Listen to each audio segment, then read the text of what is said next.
New World A-Comin' was a radio show that aired in the 1940s and was created by Roi Ottley.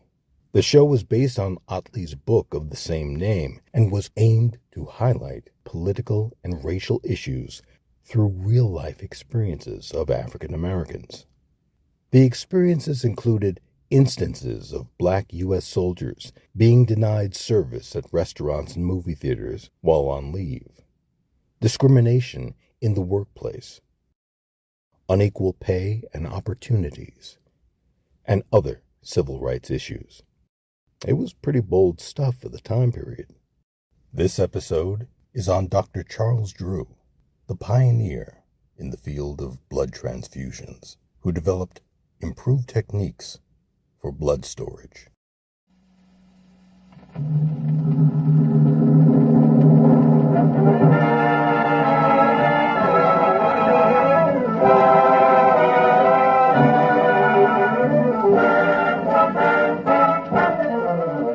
With the sweep and fury of a resurrection,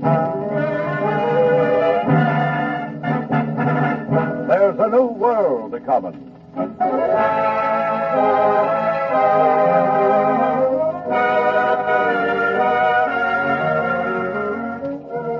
Every Sunday at this hour, WMCA, in cooperation with the Citywide Citizens Committee on Harlem, brings you a series of vivid programs on Negro life, based on the theme of Roi Ottley's book, New World A-Comin'. Today, in honor of Brotherhood Week, we present the story of blood plasma, starring Canada Lee, written, produced, and directed by Mitchell Grayson.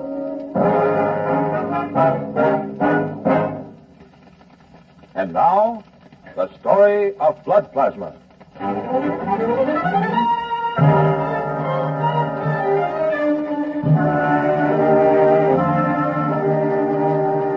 The time is the late summer of 1940. The scene, a small hospital adjoining a British airfield near the coast of England. Attention all pilots. Attention all pilots. RAF control reports enemy planes approaching from the northeast, heading towards London. All pilots take off immediately for interception.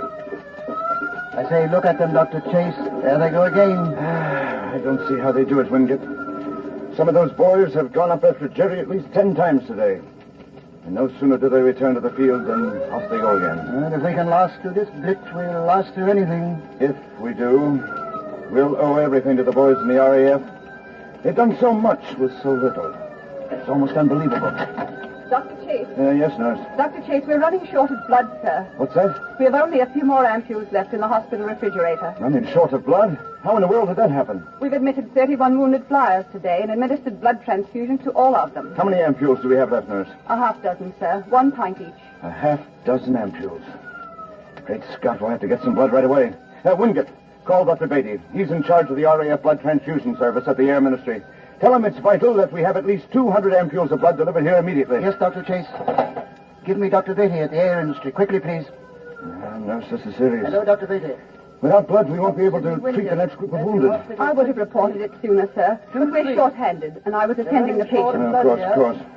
We'll have some blood delivered here within the next hour, nurse. Almost all our entire supply on casualties, yesterday and today. What is that? Will you repeat that again, please? Well, I'm sorry. There seems to be so much noise in your office, and the sirens are blowing here. I'm sorry you can't hear me. Is this better? What I said is that we've practically run out of blood here ourselves. There was such great demand, our reserve supply is almost completely gone. But as soon as we get some more blood, we'll rush it to you at once. Yes, thank you. Damn it. Was that another call for blood, Dr. Bailey? Yes, another and another and another.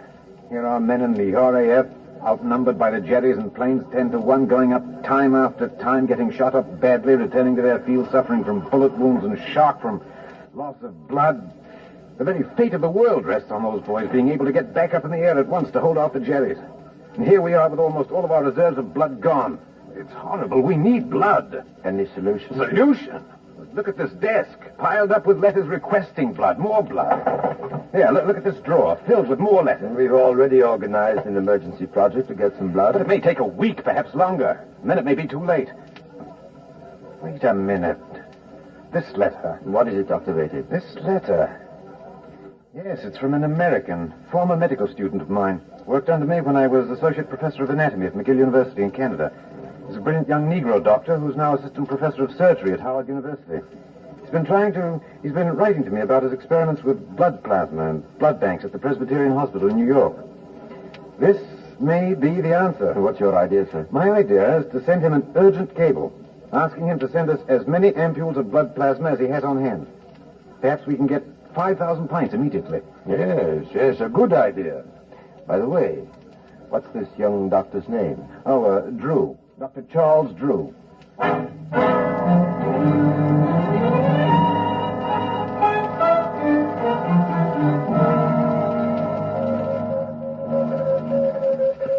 Could you secure 5,000 ampules dried plasma for transfusion work immediately and follow this by equal quantities in 3 to 4 weeks? Full stop. Contents each ampule should represent about 1 pint whole plasma. Signed, Beatty, Chief Transfusion Service, RAF. Well, John, what do you make of this cablegram? Good heavens, Charlie, there aren't 5,000 ampules of dried plasma in the whole world. Yeah, I think it must be terribly serious over there, else Beatty wouldn't have sent this cable. But 5,000 ampules? Yeah. How much plasma do we have on hand? You can look in the refrigerator and find out. Come on. I'd like to be able to help Beatty in whatever way possible. He's one of the finest men I've ever known, besides being one of the ablest doctors. Here we are. We'll get this lock open. Now, we have 1, 2, 3, 4, 5, 6 rows. 12 pints in each row, that's 72 pints. Yeah, 72 pints. That's only a drop in the bucket. It's a start. Yeah. You know, I just thought of something, John. What's that? You and I have been experimenting with plasma and blood banks for 2 years. Both of us are comparatively unknown. But if 72 pints of blood can be flown across the ocean to England, we could prove that blood could be flown anywhere, to any battlefront in the world. Say, that's revolutionary. John, do you believe America will go to war? Do you think we'll get into it? Now what? Just this. If we do, can you visualize the importance of plasma banks in saving the lives of soldiers? Yes. John, this could very well be the beginning of a vast new development for banking blood, storing it, having it on hand for emergencies anywhere in the world. I see this as something big, John. Something of which our own government should be aware immediately. You think Mr. Bush could help? He's head of the Blood Transfusion Association. He's in charge of finances here at the hospital. Besides, he knows all the important people in Washington. Yes, of course, of course. Mr. Bush may be just the man to take this idea, too. Let's go down to his office and talk to him at once.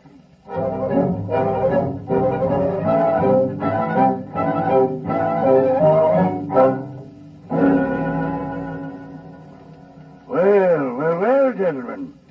Certainly I'm glad to see you again. How are you? How are you? Fine, Bush? thank you. How is Howard University treating you, Drew? Have they made you a professor yet? No, not yet, Mr. Bush, but I'm fairly young. Oh, you'll make the grade on anything you set your mind to. I'm sure of that. Yes, sir. Dr. Scudder and I have set our minds to something brand new now, sir. Anything I can do to help? We think you can do a great deal, Mr. Bush. Oh, what's it all about? Well, I'd like you to read this cable, sir. Who's it from? Dr. John Beatty, Chief of Royal Air Force, Transfusion Service. Transfusion Service? Yes, sir. Let me see. 5,000 ampules, for a week, 5,000 more, 1 pint each. This was sent to you at Howard University? Yes, sir. I see. Apparently there's a crisis in England as far as blood is concerned. Did you do anything about it? Oh, I came up from Washington on the afternoon train and met Dr. Scudder in the laboratory upstairs. We have 72 pints already to send to Dr. Beatty. Good work. That's the way I like things done. Cut through red tape. Take care of the problem. Thank you, sir. But let's see, 72 pints. That's far short of 5,000. Yes, sir. That's why we've come to see you, Mr. Bush. Well, I think this is a project for the American Red Cross.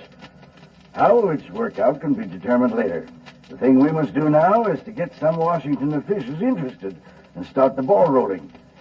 We don't know yet whether our country will get into this war, but if it does, we should have mass plasma bank in operation. We have a chance to organize it now and not be caught napping later on. I'll get to work on it with the Red Cross immediately.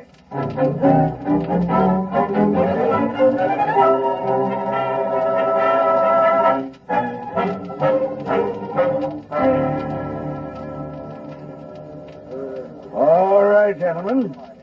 Now, let's sum up the points which we've all agreed upon. First, the Blood Transfusion Association, with the cooperation of the American Red Cross, will launch this project. We'll collect blood from the civilian population of New York, remove the plasma, and ship it across the Atlantic to be used by the British in the treatment of both civilian and military war casualties. Now, second, Plasma for Britain will be a voluntary organization with offices in the New York Academy of Medicine building. And Dr. Charles Drew will serve as full-time medical supervisor. Dr. Drew will coordinate the medical aspects of the program, establish uniform records, check on standard equipment, and supervise technical criteria to ensure the safety of the final blood plasma product. Is that agreed upon by all? And gentlemen, if we're all agreed, then the next thing to do is to roll up our sleeves and go to work. The meeting is adjourned. Mr. Bush, I think you accomplished a great deal tonight. Well, thank you, Mr. Voorhees. We're counting on your hospital for full cooperation. Long Island College Hospital will get busy at once. You carried this meeting off beautifully, Mr. Bush. Thank you, Dr. Drew. When you start something, you plunge in like a steamroller, but you certainly get things done. Well, I arranged this meeting, but the most difficult part of it will be from now on.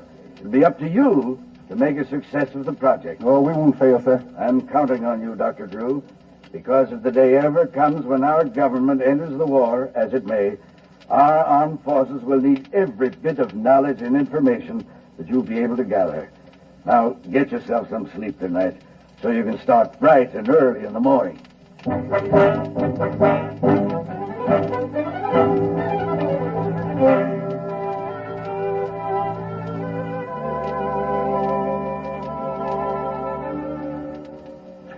Come to my office, Miss Mason, and bring your notebook, please. Yes, Dr. Drew. We've been working on this Plasma for Britain project nearly 2 weeks now. Things have been going pretty well, but this report from Dr. Melanie and Miss Johnson at the Central Laboratory. Have you read it? Yes, I have. The final success of this project depends on eliminating infection of plasma completely. Yes, but how? That's a real problem, sir. One way, I think, would be to standardize the methods of culture. Yes. Miss Mason, send a wire to all the heads of all the blood plasma units in the hospital cooperating with us. All of them? There are only 8. Yes, but they're the top 8 men in the entire city, and that's practically the whole world. Yeah, it's the only way to lick this problem. Call them all in here and together. Sit down and thrash this thing out until we find the answer. How would you like to word the telegram? I require your immediate assistance to help standardize plasma culture process. Meeting tomorrow, Academy of Medicine, 8 p.m. Signed, Dr. Charles Drew, Director of Plasma for Britain.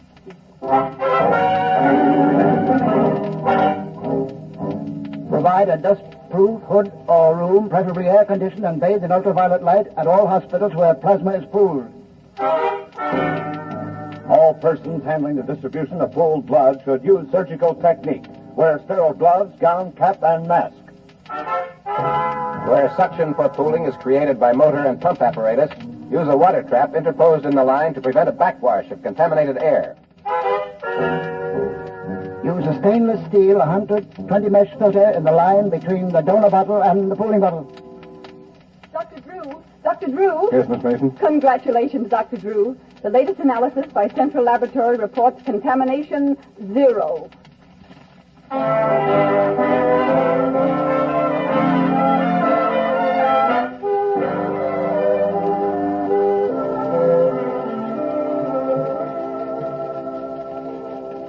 Well, you've done a good job, Dr. Drew. And I'm sorry the project's ended. Well, we accomplished what we originally set out to do, Mr. Bush. We supplied Britain with blood plasma until she was able to fill her own needs over there. What are your plans now that the job's done? I haven't had time to think about it, but I know what I'd like to do. Yeah? Return to my teaching job at Harvard University. No, you can't do that. I beg your pardon, sir? Oh, I'm sorry. I was trying to get you to tell me what I've been holding back from telling you. I don't understand. Dr. Drew, you've done a marvelous job with blood plasma for Britain. The American Red Cross now wants you to set up a similar project for our own United States Army and Navy. Why, that's quite an honor, sir. Well, it is. And it's more than that. It's a challenge. They want you to set up the first model blood bank in the country. to train others who will go out and use your system to obtain blood everywhere in the States. The Negro people, and whites too, can rightfully be proud of your contribution to the defense effort of America. In that case, I guess I can't refuse. Then you'll accept the proposition? Yes, sir. Fine. Fine. It's fine.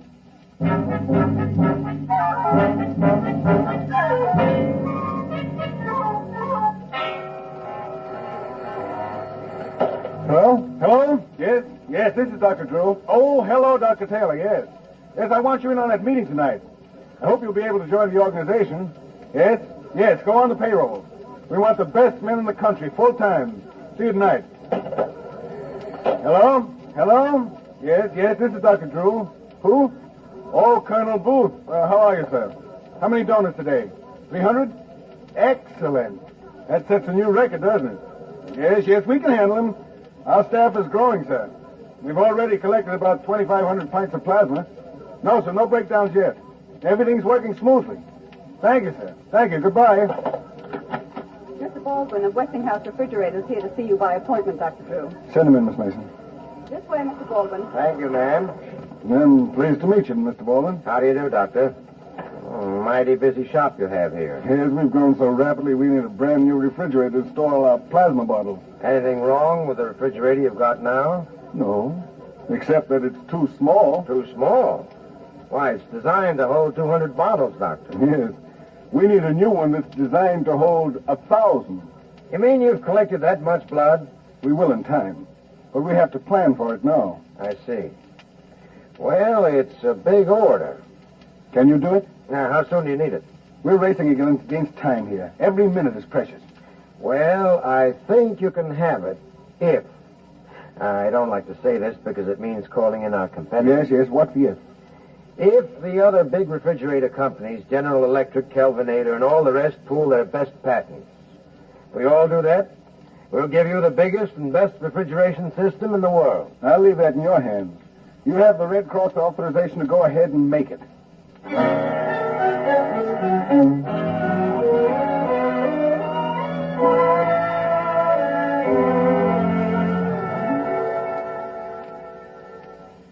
That's a beauty, Dr. Drew.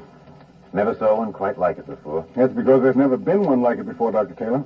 Certainly holds a lot of blood. We'll have hundreds of these refrigerators in all key cities throughout America. You deserve a lot of credit, Dr. Drew. Oh, not so much. I didn't do it alone. Well, you can be modest if you like, but you directed the work and you saw that it was done. Dr. Taylor, that's something I'd like to talk to you about. What's that? I've been offered a full professorship in surgery at Howard University. It's what I've always wanted. Oh. At the same time, I'll be made chief surgeon at Freedman's Hospital in Washington. I want to go back to Howard. My life work is there. But if you go, who'll take over here? You. You've been the most capable assistant throughout all these trying months. I want to ask your permission to recommend you as the next director of the American Red Cross Blood Bank. Well, will it be as simple as that? The American Red Cross will be lucky to get you. Well, when do you plan to leave? When we get 5,000 pints of plasma in this refrigerator?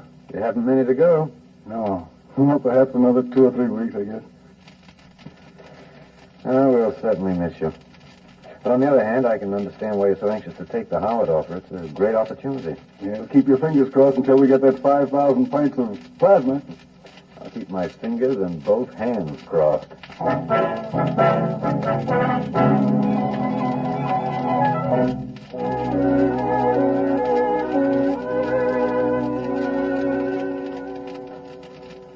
Well, friends, this is it. The 5,000th pint of plasma.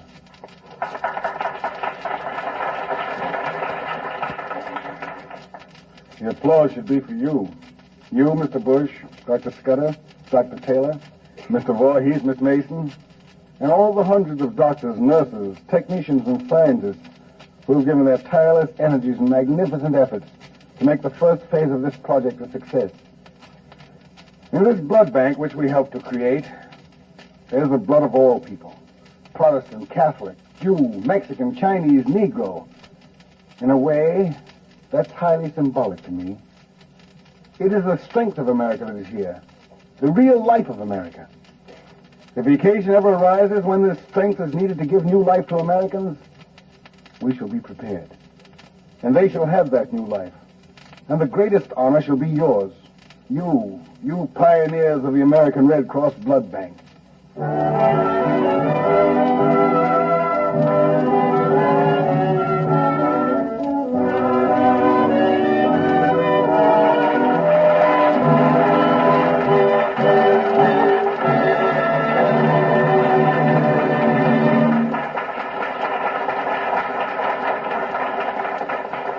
Thank you, Canada Lee, for your truly great performance in this afternoon's play, The Story of Blood Plasma. Thank you, ladies and gentlemen. Thank you very much. Dr. Drew returned to Harvard University in October 1941, long before the policy of segregating Negro blood from white blood was established. Dr. Drew was opposed to this policy and went on record saying so, as did every decent democratic American. Actually, scientifically, there is no difference in human blood, white or Negro.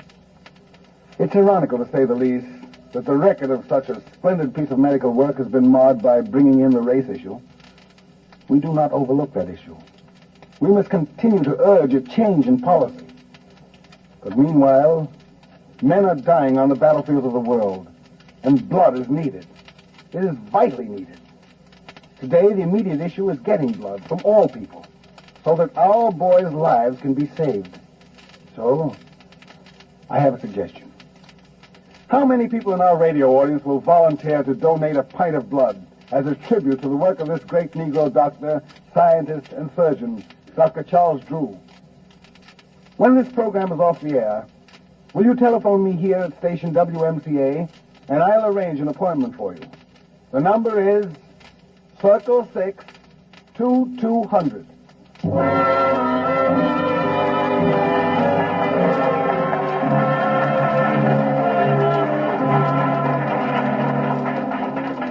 Story of Blood Plasma, starring Canada Lee, was written, directed, and produced by Mitchell Grayson. New World A-Coming is based on Roi Ottley's prize-winning bestseller for the same name. Music by James Lozito was conducted by Jerry Sears.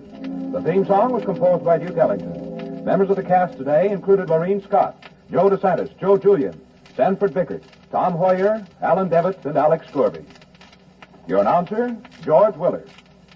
This is America's leading independent station. In 1943, Roi Ottley won the Peabody Award and the Life in America Award.